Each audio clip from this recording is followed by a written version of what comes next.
In the halls of Rivendell, where the waters of Bruinen sang their eternal song, Elrond sat in contemplation as autumn's golden hues painted the valley. The year was 3019 of the Third Age, and though the War of the Ring had ended in victory, a deeper shadow had begun to creep across the realm of the Eldar. "My lord," came a voice, soft as morning mist. Glorfindel approached, his noble face grave with concern. The Watchers report strange tidings from Lothlorien. The Malorn trees grow silent, and even Lady Galadriel's voice reaches us no more through the Palantir. Elrond raised his eyes, ancient and filled with the weight of ages. "And what of the Grey Havens? Has Círdan sent word?" "None, my lord. The last ship bearing the ring-bearers departed months ago, yet no word has come since."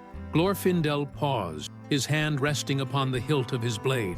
"There are whispers among the people that the time of the Eldar in Middle-earth draws to its close, but this feels different, wrong." From the shadows of the hall emerged Eristor, chief counselor of Rivendell, bearing scrolls that seemed to weigh heavy in his arm. "My lords, I bring disturbing news from our kinsmen across the realm. In Mirkwood, King Thranduil reports that his people have begun to lose their voices in song. In the Shire, the few elves who remained speak of dreams that no longer come, as if some great melody that once sustained us all has begun to fade." Elrond rose from his seat, his robes flowing like water in the lamplight. "Summon the household. If what you speak is true, then we face something far more perilous than mere departure from these shores. We face the unraveling of the very essence of what makes us firstborn." 3 days later, the great hall of Rivendell filled with those few Eldar who remained in Middle-earth. Beside the lords of Rivendell sat Legolas Thranduilion, who had ridden hard from the realms of his father in the north. His usually bright eyes were clouded with worry. "In the halls of my father's palace," Legolas spoke, his voice carrying the weight of ill tiding, "our minstrels can no longer recall the ancient lays. Songs that have been sung since the elder days now slip from memory like water through cupped hands. My father fears that we are witnessing not merely the end of our time in Middle-earth, but the death of our very nature." Elrond nodded gravely. "It is as I suspected. The music of creation itself grows weak in this realm. Without it, we Eldar fade not to the undying lands, but into nothingness itself." From the back of the hall stepped forth an unexpected figure, Gandalf the White, his staff clicking against the stone floor. All eyes turned to the wizard, for few had seen him since the departure of Frodo and the other ring-bearer. "Mithrandir!" exclaimed Glorfindel. "We had thought you departed with the last ship." The wizard shook his head, his gray eyes troubled. "I remained, for I sensed a disturbance in the Song of Arda itself. Something ancient stirs, something that should have passed into legend long ago." He stepped into the circle of light. "Tell me, Lord Elrond, do your people speak of dreams of a great darkness beyond the circles of the world?" A murmur ran through the assembly, for indeed such dreams had troubled many.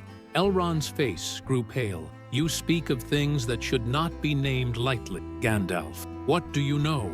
"I know," said the wizard solemnly, "that in the void beyond all light, in the place where not even the Valar dare to look, something that was cast out long ago seeks to return, and it does so by devouring the very music that gives life to all things. In the depths of Moria, where shadows had reigned since the fall of Balin's expedition, something stirred that was neither orc nor goblin. In the chamber of Mazarbul, where the tomb of Balin lay broken and defiled, a darkness deeper than the Balrog's shadow began to seep through cracks in reality itself. The darkness sang. If such a horrible sound could be called song, it was an anti-melody, a corruption of the music of the Ainur that had shaped the world at its beginning. Where this fell song reached, light died, hope withered, and the very stones began to forget their nature. From this growing blight, figures emerged, tall, terrible, and wrong. They had once been elves, but eons of exposure to the void had transformed them into something else entirely. Their leader, if such a term could apply, had once borne a name the elder days, though now he was known only as the Silence Bringer. The time has come, the Silence Bringer spoke, his voice like the dying of stars. Too long have we waited beyond the walls of night.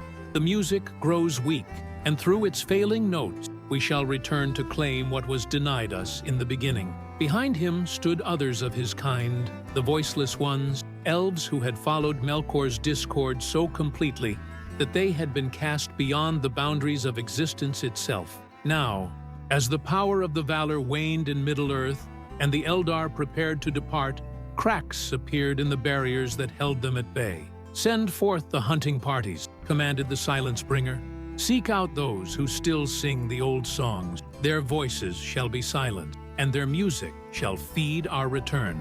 Begin with Rivendell.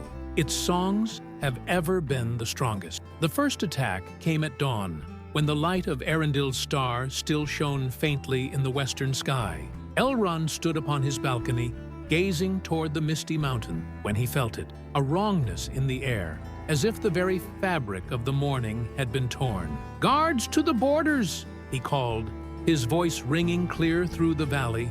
But even as he spoke, he knew that swords and spears would avail little against what approached. The voiceless ones came not with the thunder of horses or the clash of arms, but with a terrible silence that preceded them like a wave. Where they passed, the songs of birds ceased, the babbling of streams grew mute, and even the wind seemed to forget its voice. Glorfindel met them at the ford of Bruinen, his sword blazing with the light of Gondolin.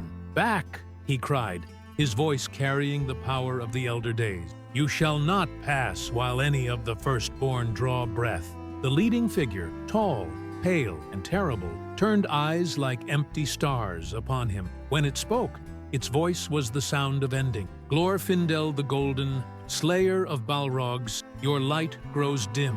Can you not feel it? The song that sustains you weakens with each passing moment. Soon, you too shall join our silence." The battle was brief but terrible. Though Glorfindel's blade struck true, each wound upon the voiceless ones seemed to heal as quickly as it was made. Worse still, their very presence began to drain the music from his heart. His sword grew heavy, his light began to fade, and for the first time since his return from Mandos, Glorfindel knew fear. Only the arrival of Elrond himself, bearing one of the three rings and singing in the ancient tongue, drove them back. But even that victory felt hollow, for they retreated not in defeat, but as if their true purpose had already been accomplished. In the house of Elrond, a council was held such as had not been seen since the dark days before the War of the Ring. Present were all who remained of the wise. Elrond himself, Glorfindel bearing the wounds of his encounter with the Voiceless Ones, Erestor with his ancient lore, Legolas representing his father's realm, and Gandalf the White, whose usual warmth seemed dimmed. "The situation grows more dire with each passing hour," reported Erestor, consulting the scrolls before him. "From across Middle-earth come similar tales. The Voiceless Ones strike without warning, and each attack leaves our people diminished, not dead, but somehow less than they were." Gandalf struck his staff upon the floor, the sound echoing strangely in the chamber. "They do not seek to kill the Eldar," he said grimly. "They seek to drain them of the very music that gives them life and meaning. With each voice they steal, they grow stronger, and the barriers between our world and the void grow thinner." "But what are they?" asked Legolas. "I have read all the lore of my people, yet nowhere is there mention of such creatures." Elrond's voice, when he answered, carried the weight of ages. Because their very existence was meant to be forgotten. They are the Uleri, not the Nine who served the Dark Lord, but the first of the fallen. Elves who embraced Melkor's discord so completely that they became discord itself. He rose and moved to the great map of Middle-earth that dominated one wall. In the music of creation, Melkor sought to weave his own theme into Iru's design.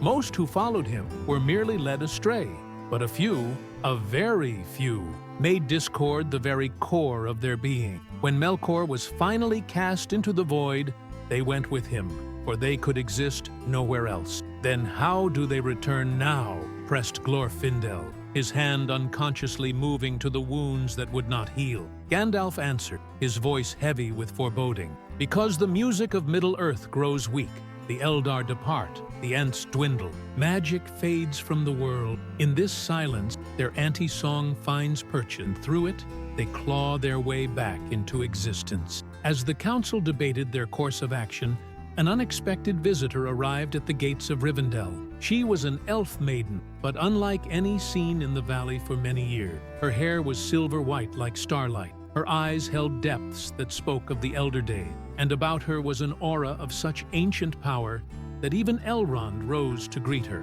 "Lady Lindale," he said, wonder in his voice. "I had thought you passed into the west with Gil-galad's fleet." The maiden shook her head, weariness evident in her bearing. "I remained, Lord Elrond, for I am the last of the song-keepers, those who guard the purest melodies of creation." I felt the discord growing, and knew that my vigil was not yet ended. She entered the council chamber, and as she did, those present felt a stirring in their hearts, as if half-forgotten songs suddenly returned to memory. "I have come because the time of the last song approaches, the final melody that will either preserve what remains of the music in Middle-earth or see it consumed entirely by the Silence Bringer." Gandalf leaned forward on his staff. "Speak plainly, lady. What is this last song?" Lindala's eyes grew distant, as if seeing across vast reaches of time. When the music of the Ainur first shaped the world, Eru Ilúvatar held back one theme, the final chord that would complete the symphony. It was given to the Eldar as a trust, to be sung only when all seemed lost, when the very continuation of music in the world was threatened. She turned to face each member of the council in turn. "That time has come. But the last song cannot be sung by one voice alone. It requires the harmony of many, each contributing their part to the whole. And herein lies our doom, for the voiceless ones know this. Even now, they seek to silence every voice that might contribute to the song, ensuring that it can never be completed." Elrond's expression grew grim. "How many voices are required?" "7, Lindala replied. "7 voices, each representing a different aspect of the music, and they must sing together in perfect harmony from a place of power where the echoes of creation still ring strong." The silence that followed was heavy with implication. In all of Middle-earth, with the voiceless ones hunting every remaining singer, could 7 voices be found and brought together before all was lost? The search began immediately. Legolas departed for Mirkwood, hoping to convince his father to join their desperate mission. Glorfindel, despite his wounds, took the high passes toward the Grey Haven, seeking any who might remain there. Most surprisingly, Gandalf announced his intention to seek out one whose voice had been silent for many years. "There is one whose song was among the most beautiful ever heard in Middle-earth," the wizard said, "but she dwells now in sorrow, believing herself forgotten by all." Meanwhile, Elrond and Lindali worked to prepare Rivendell for what might be the last great song ever sung there. In the Hall of Fire, they cleared away furniture and traced upon the floor the ancient symbols of harmony, circles within circle, each one representing a different voice that would contribute to the final melody. "Tell me," Elrond asked as they worked, "what will happen when the last song is sung? Will it simply drive back the voiceless ones?" Lindala paused in her work, her silver hair catching the firelight. "I do not know, my lord. The songkeepers have maintained the knowledge of how to sing it, but its true purpose was hidden even from us. Eru's designs are ever beyond the full understanding of his children." Their work was interrupted by the arrival of messenger, first from Legolas, reporting that Thranduil would come, but warned that his voice had begun to weaken. Then from Glorfindel, who had found Círdan still at the Grey Haven, standing vigil over empty keys. But it was Gandalf's return that brought the greatest surprise. With him came a figure none had expected to see, Arwen Undomiel, Queen of Gondor. But this was not the radiant maiden who had wed Aragorn. This was an elf woman aged by grief, her beauty dimmed by mortal sorrow. "My lady," Elrond said, his voice breaking with emotion, "why have you come? Your path was chosen long ago." Arwen's voice, when she spoke, carried the weight of years. Because, my father, I have learned that some choices can be unmade and some paths retraced. Aragorn is dead these past 20 years, and my children have children of their own. The even star dims in Middle-earth, but before it sets entirely, perhaps it may shine once more in service of the music. As the appointed time drew near, 6 voices had been gathered in Rivendell. Elrond and Lindela would sing the themes of memory and preservation. Thranduil brought the voice of the wood, though it grew weaker each day. Círdan carried the song of the sea, while Glorfindel, despite his wounds, bore the melody of light eternal. Arwen, her mortality adding a poignant beauty to her voice, would sing the theme of love's sacrifice. But they were still one voice short, and time was running out. The attacks of the voiceless ones grew bolder and more frequent. Each assault left the defenders weaker, their songs more fragile. "We cannot wait longer," urged Thranduil, as another night brought fresh horrors to their borders. "My people in Mirkwood report that the very trees begin to forget their names. Soon, there will be nothing left to save." Lindale stood before the great window, gazing out at the valley where shadows seemed to gather despite the morning sun. "There is one more who might serve," she said quietly, "but I fear to speak his name, for he has been lost to darkness longer than any of us have lived." All eyes turned to her, hope and dread warring in their faces. In the deepest part of Moria, where the Silence Bringers first broke through, there lies one who was once the greatest singer among all the Eldar, Maglor Feanorion, last of the sons of Feanor, who wandered the shores of Middle-earth in penance for his crime. The name fell like a stone into still water, sending ripples of shock through the assembly. Maglor the Kinslayer, the Accursed, whose voice had once been fair enough to rival the music of the Ainur itself. "He has dwelt in Moria since the Balrog was slain," Lindala continued. "The Silence Bringers found him there and thought to corrupt him as they had been corrupted. But they discovered something they had not expected. Maglor's voice, even diminished by ages of sorrow, still carries within it the echo of the original music. They could not silence him, so instead they imprisoned him, using his unwilling song to anchor their presence in Middle-earth." Gandalf struck his staff against the floor. "Then we must free him. If Maglor's voice is what gives the voiceless ones their foothold in this world, then his willing participation in the last song might be exactly what is needed to banish them forever." The rescue of Maglor Feanorion required a plan as desperate as it was dangerous. While the 6 voices remained in Rivendell to guard against any final assault by the voiceless ones, a smaller company would venture into Moria to attempt the impossible. Gandalf led the way, his staff providing the only light in the ancient halls where darkness had reigned supreme since the fall of Durin's folk. With him went Legolas, whose keen eyes could pierce even supernatural gloom, and Glorfindel, despite his wounds, for his blade still carried the light of Gondolin. "The very air grows thick with malice," whispered Legolas as they descended the great stairs. "It is as if the stones themselves have learned to hate." Indeed, Moria had become something far worse than a mere ruin. Where once there had been only emptiness and the occasional orc patrol, now there was a presence that pressed against the mind like a physical weight. The anti-song of the voiceless ones had seeped into every crack and crevice, transforming the ancient dwarf realm into something that should not exist. They found Maglor in the chamber of Mazarbul, where once Ori had kept the final record of Balin's expedition. The son of Feanor sat in chains of shadow and silence, his once golden hair now silver with age and sorrow. Around him, the voiceless ones had woven a cage of corrupted music, using his voice as a tuning fork for their own discordant symphony. Yet even in his captivity, Maglor's song continued, a thread of pure melody running through the chaos, defiant and unbroken. It was a lament for all the beauty he had helped destroy, for his brothers fallen to darkness, for the oath that had doomed his family. But beneath the sorrow was something else, hope, fragile as spider's silk, but somehow enduring. "Maglor Feanorion," Gandalf called, his voice cutting through the layers of shadow. The time of the last song has come. Will you lend your voice to its singing? The ancient elf raised his head, and his eyes, though dimmed by ages of grief, still held the light of the two trees. Mithrandir, he said, and his voice was like distant music heard across water. I wondered when you would come. Yes, I will sing. But know this, the moment I cease to provide anchor for their presence, the voiceless ones will turn all their fury upon you. Are you prepared for such wrath?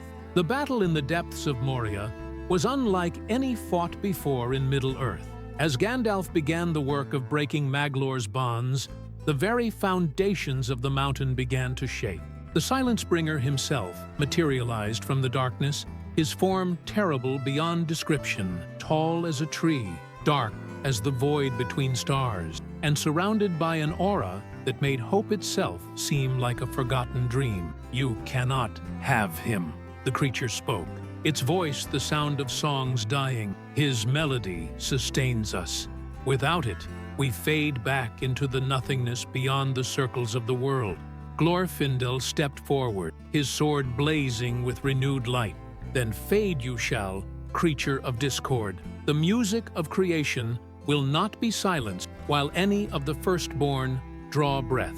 The battle that followed shook Moria to its very roots. Glorfindel and Legolas fought with desperate courage against foes that should not have existed, while Gandalf worked to unweave the bonds of shadow that held Maglor prisoner. Each strand of darkness that was cut sent shockwaves through the assembled voiceless ones, for they were all connected to their captive's unwilling song. As the final bond was severed, Maglor rose to his feet for the first time in centuries. His voice, no longer constrained by chains of shadow, rose in a song of freedom that had not been heard since the Elder Days. The voiceless ones screamed in anguish as their anchor in the physical world began to dissolve. Quickly, Gandalf urged, we must reach Rivendell before they can regroup.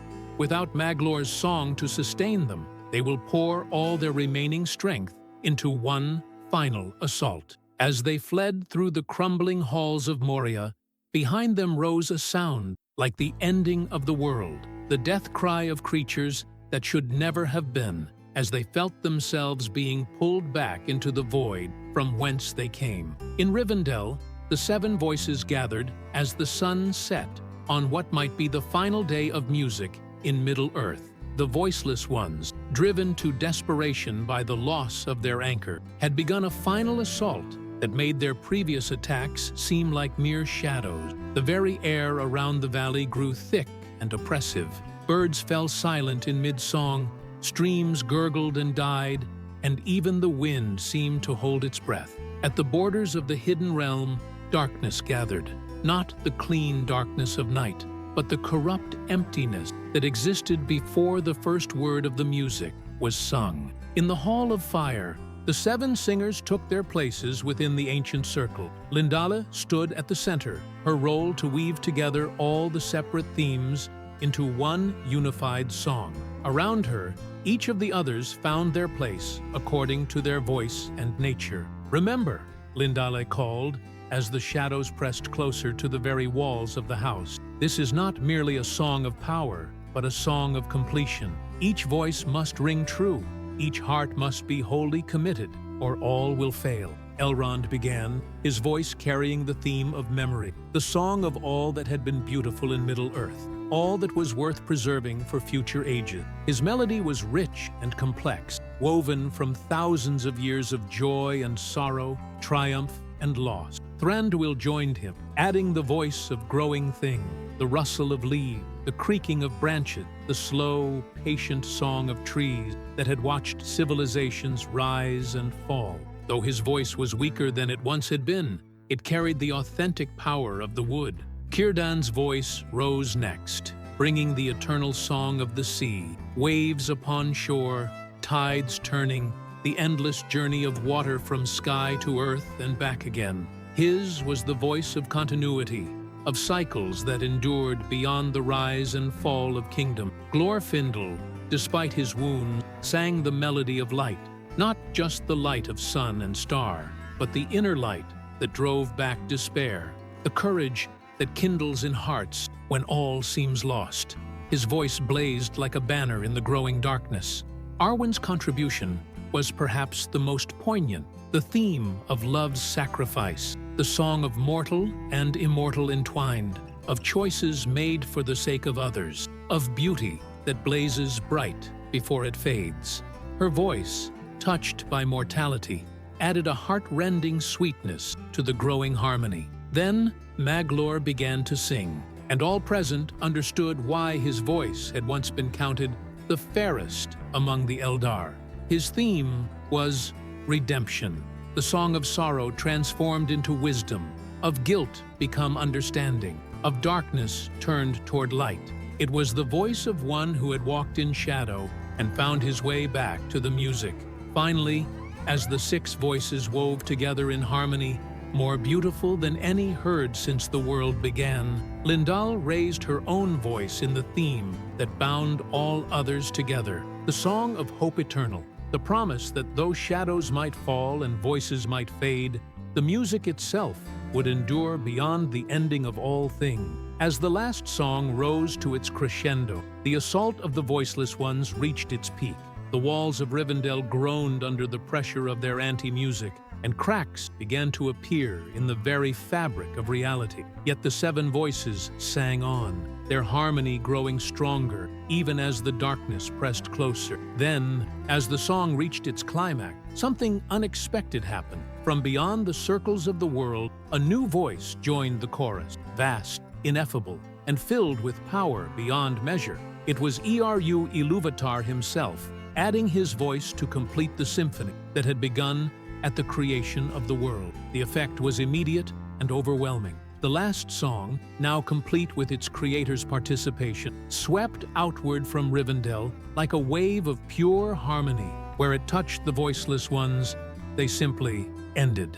Not destroyed, but unmade, their very essence dissolved back into the silence from which they should never have emerged. But the song did not stop there. It continued outward, touching every corner of Middle-earth, awakening music where it had fallen silent, restoring song to those who had lost their voices. In Lothlorien, the Malorn trees began to sing again. In the Shire, even the hobbits found themselves humming melodies they had never learned. As the last notes faded, the 7 singers stood in wonder at what they had accomplished. But their wonder turned to amazement as they realized the truth. The last song had not been sung to save Middle-earth from the voiceless ones, but to prepare it for transformation. "Behold," said Lindale, her voice filled with awe, "the last song was never meant to be an ending, but a beginning. Eru has woven a new theme into the music, one that allows the beauty of Middle-earth to continue not just for the Eldar who remain,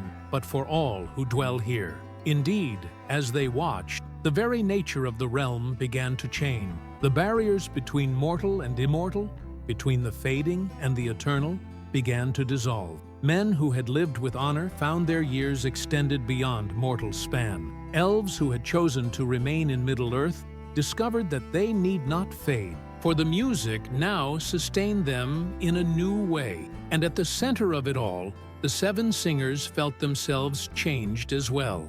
They had become something new, guardians of a transformed world where music and beauty would endure, not until the ending of days, but beyond them, into whatever lay after. Maglor, looking upon his hands that no longer bore the stain of ancient crimes, began to weep, tears not of sorrow, but of joy. "The oath is broken," he whispered. "After all these ages, I am free." Gandalf, who had watched it all from the shadows, smiled and set aside his staff. His task in Middle-earth was truly finished now, not because magic was fading, but because it had been transformed into something that no longer needed guardian. As the sun rose on the first day of the new age, Elrond stood upon his balcony and listened to a world reborn in song. Birds sang with voices more beautiful than before. Streams laughed with crystal music, and even the stones themselves hummed with quiet contentment. The last song of Elvenkind had become the first song of a world made new, where the music of creation would never again fall silent, and where beauty would endure forever. In the halls of Rivendell, the seven singers had found their voices again, not just to lament what was passing away, but to celebrate what would never end. Epilogue: The Eternal Dawn, Years Beyond Counting. In the archives of Minas Tirith, where the scribes of Gondor had once recorded the deeds of kings and the passing of ages, a new kind of chronicle began. These were not the annals of war and conquest, nor the genealogies of mortal dynasties, but the songs of a world transformed, melodies written in starlight upon pages that would never yellow with age. The transformation wrought by the last song had not come as a thunderclap, but as a sunrise that refused to end. In the first year after the singing, men still counted days and seasons as they always had, expecting the familiar rhythm of birth and death to reassert itself. But as 1 year became 10, and 10 became 100, it became clear that something fundamental had changed in the very fabric of existence. The children born after the last song grew differently than their forebears. They possessed the keen sight of elves and the enduring strength of dwarves, yet retained the innovative spirit and passionate hearts that had always marked the race of men. They learned speech not from their mother's lips alone, but from the wind itself, which whispered ancient lore in languages that had never been forgotten. In the restored halls of Khazad-dûm, for Moria had been cleansed and made new by the song's passing, Gimli, son of Gloin, found himself changed as well. The beard that had once been his pride now bore threads of mithril that sang with their own soft music. His hands, once skilled only in the crafting of stone and metal, could now coax melodies from crystal that would make angels. I never thought, he confided to Legolas during one of their eternal wandering, that a dwarf might live to see the day when mountains themselves would sing lullabies. Legolas smiled, his face bearing the same ageless beauty it had always possessed, yet somehow deepened by the new harmony that flowed through all things. Nor did I imagine that forests would grow not just with bark and leaf, but with crystalline branches that capture starlight and weave it into song. Yet here we are, my friend, in a world where wonder has become the natural order. The new Rivendell itself had become something beyond even Elrond's ancient dream. The last song had awakened not just the valley, but the very stones upon which the hidden refuge was built. The halls now stretched deeper into the mountain than any dwarf kingdom had ever delved, yet they were filled not with shadow, but with a light that seemed to come from within the rock itself. The Library of Memory, as it came to be called, housed not merely books and scrolls, but living stories, tales that played themselves out in the air above the reading table, allowing scholars to walk through history as if they had been present at its making. Here, Bilbo's account of his adventure with the dwarves could be experienced as a journey, complete with the sensation of dragon fire and the weight of the ring upon one's finger. Elrond, now bearing the title of Song Warden rather than merely Lord of Rivendell, found his days filled with new purpose. He had become the keeper of the great harmony, the vast, ever-growing symphony that the last song had awakened in the world. Through his communion with this cosmic music, he could sense the well-being of every living thing across Middle-earth, from the smallest flower in the Shire to the great eagles who now nested on peaks that touched the very stars. It is strange, he mused to Lindale, as they walked together through gardens where moonflowers bloomed in eternal spring, to think that I once feared the fading of my people. Now I see that we were never meant to fade. We were meant to transform, to become something greater than we were. Lindale, her silver hair now literally woven with threads of starlight that had fallen from the reformed sky, nodded thoughtfully. The song keepers of old spoke of this day in whispers. They called it the Dagor Dagarath, the final battle. But they were wrong about its nature. It was not a battle between light and dark, but a transformation of discord into harmony. Batuju, the reborn kingdoms. Across the width and breadth of Middle-earth, the kingdoms of men had been transformed beyond recognition.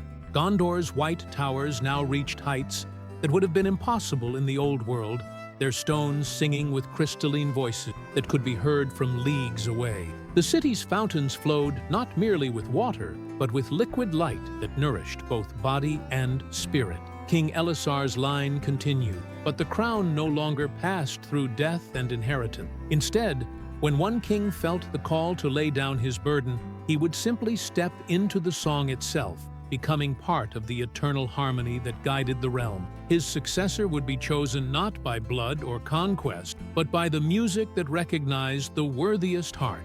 In the north, the Shire had become a wonder that surpassed even the gray havens of old. Hobbit holes no longer delved merely into hillsides, but opened onto vast underground realms where crystal caverns housed gardens of impossible beauty. The hobbits themselves had gained the gift of far sight, able to perceive the connections between all living things across vast distances. Samwise Gamgee, now called Sam the Songbearer for his role in nurturing the new growth that followed the last song, tended gardens that stretched across dimension. His Malorn tree, grown from Galadriel's gift, had become the heart of a forest that existed simultaneously in the Shire, Lothlorien, and realms beyond the circles of the world. "You know, Mr. Frodo," Sam said during one of their frequent conversations beneath the golden boughs, "I never did understand all that talk about magic fading from the world. Seems to me it was just changing into something we could all be part of." Frodo, who had returned from the Undying Lands when the barriers between worlds grew thin, smiled with the wisdom of one who had seen both the ending and beginning of ages. "The ring sought to dominate and control the song, Sam. But the last song taught us that true magic comes from harmony, from each voice contributing its unique part to the greater whole." The transformed peoples, the elves who had remained in Middle-earth, found themselves no longer fading but evolving. Their bodies became more radiant, their voices more powerful, their connection to the music more complete. Yet they retained the memory of sorrow that had always been their gift and burden, using it to create songs of such beauty that they could heal hearts broken by ages of grief. Thranduil's realm in the former Mirkwood, now called Erin Galen, the Greenwood of Joy, had become a maze of crystal trees whose leaves sang different melodies with each season. The Woodland King himself had become something approaching a force of nature. His consciousness spread throughout the forest so that he could commune with every bird, beast, and growing thing within its border. The dwarves emerged from their mountain halls to discover that their ancient songs of the stone had awakened the very bones of the earth. Mountains now grew and shifted according to the harmony that flowed through them, creating new peaks and valleys shaped by music rather than the slow grinding of geological ages. The race of men, youngest of the children of Ilúvatar, proved most adaptable to the new world. They became the bridges between all the other people, their shorter natural lifespans now extended, but not to the point of losing their essential humanity. They remained the ones most capable of change, of growth, of bringing new themes into the ever-expanding symphony of creation. The voyages of wonder, where once ships had sailed west from the Grey Havens to the Undying Land. Now, vessels of light traversed routes between dimensions. Círdan, his shipwright skills transformed by the last song, crafted boats that could sail upon streams of starlight to reach realms that existed only in song and dream. The first such voyage had been undertaken by a crew that would have been impossible in the old world. Elves and men, dwarves and hobbits, working together to explore the infinite spaces that the last song had opened between the notes of reality. They returned with tales of worlds where music took physical form, of seas made of liquid harmony, of islands where the trees grew downward into the sky. "We have discovered," reported Galdor, the elf mariner who had led the expedition, "that creation is far vaster than we ever imagined." The music of the Ainur was not a single song, but an overture, the beginning of an infinite symphony that stretches across countless worlds and dimensions. These voyages became a new form of pilgrimage, with adventurers from across Middle-earth joining crews to explore the musical multiverse. They brought back not gold or jewel, but new melodies that enriched the harmony of their home realm. new stories that expanded the understanding of all who heard them. The children of song. Perhaps the greatest wonder of the new age was the children born to parents touched by the last song. These young ones came into the world already humming melodies that had never been heard before, their very existence adding new themes to the cosmic symphony. They possessed abilities that would have been called miraculous in the old world. The power to heal with a touch, to speak with animals and plants, to see the connections of harmony that linked all living things. Yet, to them, these were simply natural gifts, no more remarkable than the ability to walk or speak. One such child, a girl born to a union between a woman of Rohan and an elf of Lothlorien, possessed the ability to literally sing new creatures into existence. Her lullabies created butterflies of living light that danced through the air, bringing joy to all who saw them. Her more complex compositions brought forth beings of such beauty and wisdom that they were recognized as new forms of the children of Ilúvatar. "We are witnessing," observed Gandalf, who had chosen to remain in Middle-earth as a chronicler of the New Age, "the birth of a new phase of creation. The world is no longer simply responding to the original music. It is contributing its own verses to an ever-expanding song. The great library of songs. In what had once been Isengard, where Saruman's machinery had defiled the earth, there arose a new wonder, the great library of songs.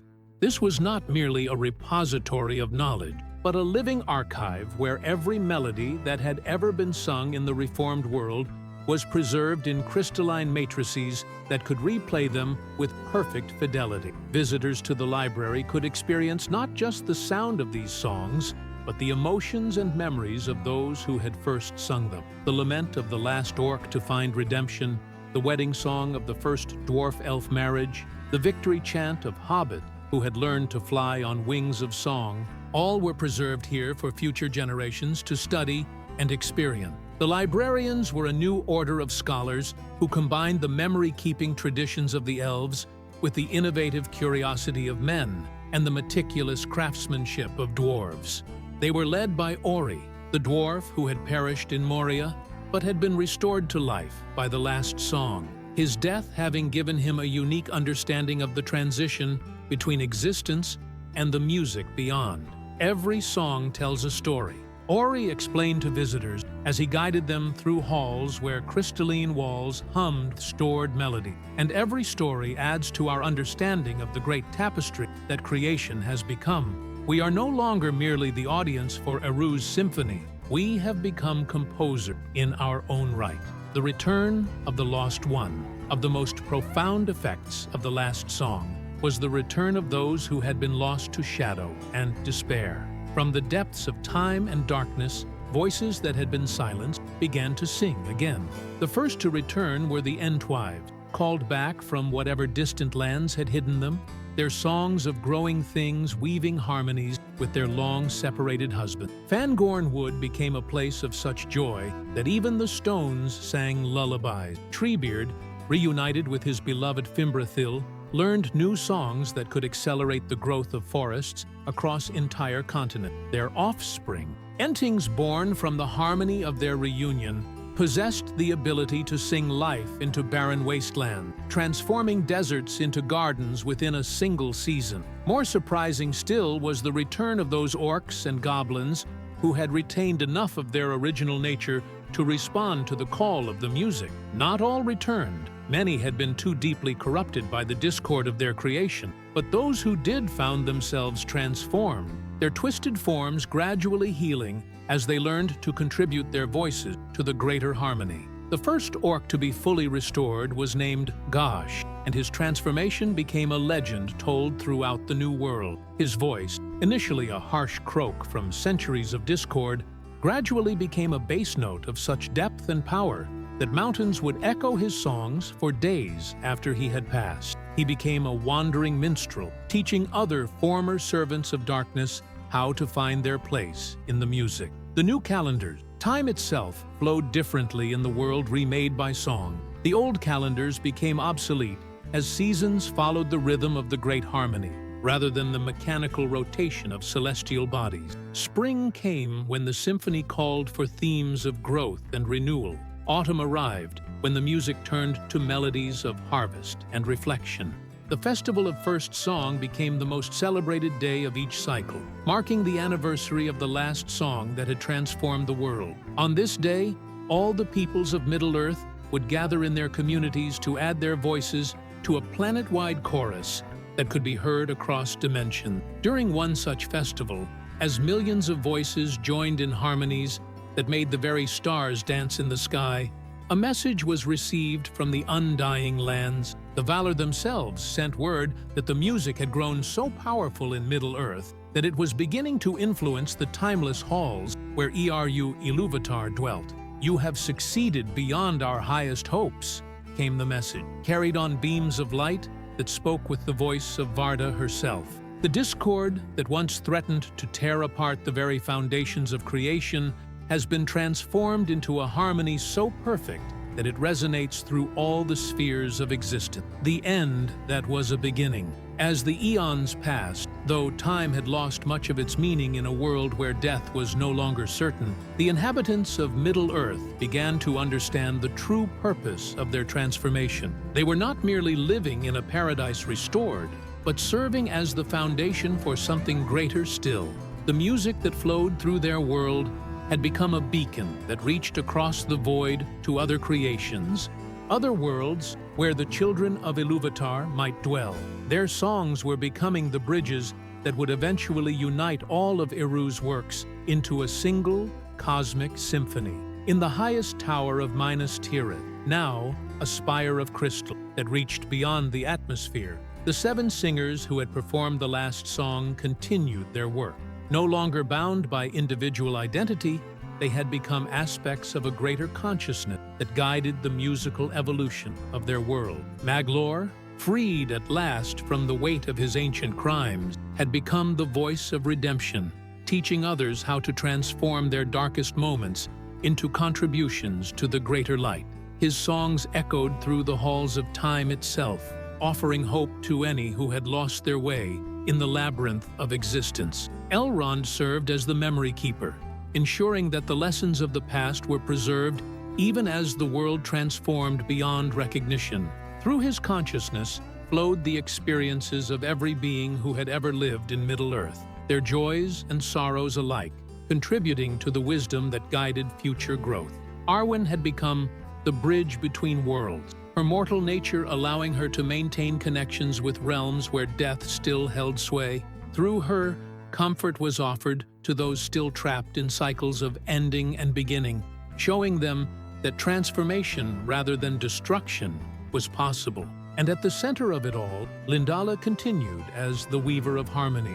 Her consciousness expanded to encompass not just Middle-earth, but all the worlds that were beginning to resonate with the music they had awakened. She could hear the faint songs beginning to arise from distant galaxies, the first notes of symphonies that would take eons to complete. "We have done well," she spoke to her companions across the vast network of consciousness they now shared. "But our work is just beginning. Listen. Can you hear them? Other worlds, other voices, beginning to add their songs to the great composition. Soon, the music will span not just one creation, but all possible creation. And in the crystal halls of New Rivendell, where the fountains sang with voices of liquid light and the very stones hummed with contentment, the eternal dawn continued its gentle progression toward a noon that would never end. For the last song of Elvenkind had become, as prophesied, the first song of a universe reborn, a cosmos where every voice would find its harmony, and where the music of creation would grow forever toward a crescendo that would unite all things in perfect, eternal joy. The song would never end because it had only just begun.